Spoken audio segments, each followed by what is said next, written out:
안녕하십니까. 자, 이제 본격적으로 경찰관 직무집행법 한번 공부를 해보죠. 기본적으로 경찰관 직무집행법은 진짜 경찰 공무원을 말하죠. 경찰 공무원이 집행을 할 때 이 법에 있는 사항대로 집행을 해야 된다. 그러면 이 법에 있는 사항들은 어떤 사항들이겠느냐? 경찰관 직무집행법 제2조와 그 이전에 똑같은 규정을 두고 있는 경찰법, 국가경찰 및 자치경찰 조직 및 운영에 관한 법률 3조에 그 경찰의 직무 해가지고 나와 있는 8가지.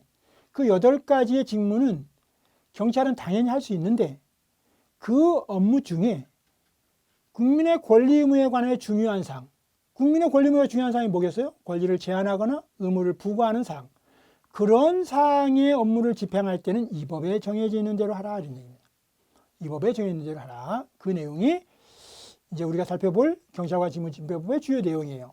역시 조문은 12개 조문으로 되어 있어요. 물론 개수로 치면 뭐 10-2, 10-3 이렇게 있어가지고 12조문이 넘죠. 그러나 하여튼 12조까지 넘버가 매겨져 있는 거 12조까지가 있어요.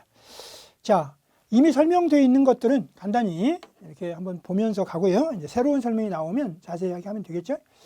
자, 일단 자, 경찰 작용이 아까 양대 산맥은 이미 말씀드렸습니다. 제 1강의 때요. 뭐라고요? 위험의 방지하고 수사예요. 위험의 방지와 수사. 반드시 기억해야 돼요. 위험의 방지와 수사. 그런데 이제 우리 영역 안으로 들어와서 이제 소원경찰 영역에 들어오면 요거는 우리 영역이 아니라고 그랬죠. 그러면 우리는 위험 방지 영역.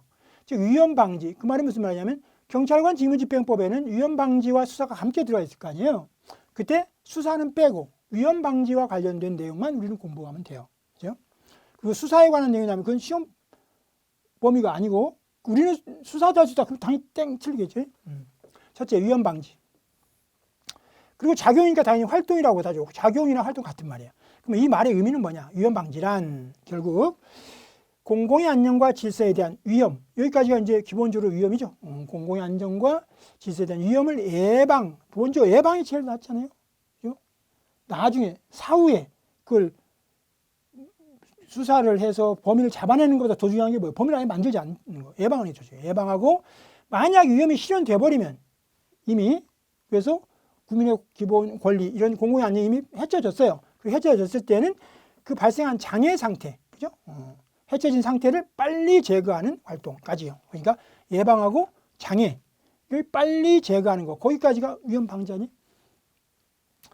그 다음에 이제 법적 근거는 다 배운 거예요. 위험 방지의 일반 법적 근거는 경찰관 직무집행법이고 우리도 시험법이 들어간 이 경찰관 직무집행법이에요. 그래서 경찰관의 위험 방지 작용. 그걸 이제 즉시에 강제한다. 목전에 급박한 위험을 빨리 없애서 장애를 제거해야 되니까요. 그걸 즉시로 강제한다고 말한단 말이에요. 그게 일반적인 법률이에요. 일반적. 특별한 경우만 적용되는 게 아니고 이 법이 위험 방지에 관해서는 널리 폭넓게 쓰인다는 얘기예요. 그리고 특별히 아까도 이미 한번 봤었죠. 도로교통법 47조하고요. 44조. 그렇게 뭔가 이 사람이 음주운전을 갖다 위험운전을 갖다라고 하면 운전면허증 제시하게 하고 특히 술 냄새가 막 펄펄 난다라고 하면 호흡 측정까지 할 수 있게 하는 그런 대표적인 위험 방지 업무잖아요. 그래서 운전을 못하게 해야 되잖아요. 운전하고 가서 사고 낸 다음에 잡으면 뭐예요. 따라서 그런 도로교통법이나 가정폭력 방지법 이런 데에서는 경찰관 위험 방지로 특히 운전에 관한 특별한 거, 가정폭력에 관한 특별한 거잖아요. 그러니까 특별법이죠. 특별법 이렇게 있다.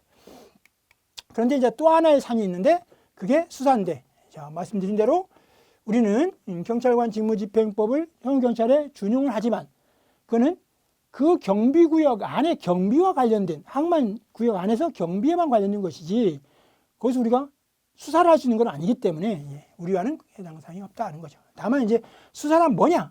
의 정도를 한번 보고 가면 범죄 혐의 유무를 명백히 하고 수사는 이게 뭐예요? 범인 잡아내는 거니까 범죄 혐의가 있는지 없는지를 명백히 하죠. 그래서 명백히 해서 그 범죄 혐의가 있다라고 하면 공소를 제기할 거 아니에요. 그죠? 그래서 범죄 혐의 유무를 명백히 하고 공소의 제기 및 유지 여부를 명확히 하기 위해서 결정하기 위해서 그 다음에 어떻게 해야 돼요? 범인을 발견하죠. 그래서 범인을 발견 확보하고 근데 범인을 발견 확보하면 뭐예요? 증거 하나도 없으면 안 되죠. 그러니까 증거를 수집 보존하는 수사하기 하는 활동 여기까지가 수사죠. 근데 우리는 해당이 없다 이런 얘기예요. 그리고 이거에 대한 일반법은 아까 무슨 법이라고요? 형사소송법이죠. 그래서 형사소송법은 이런 수사와 관련된 경찰관 수사작용의 일반법. 그런데 여러분들 교육 이제 나중에 발 때 형법하고 형사소송법이 필수 교육에 들어가잖아요. 형법하고 형소법이. 형사소송법이. 그렇기 때문에 여러분 이거 관계 없다고 하더라도 이거 배워야 되는 거죠. 지금 형사소송법에서 수사는 좀 요네 형사소송법이 있는 거예요. 일반법이기 때문에 어차피 교육에서 배우게 되니까. 그다음에 통신비밀보호법 이런 것들도 수사자격은 특별법이겠죠. 특히 통신과 관련된 그죠?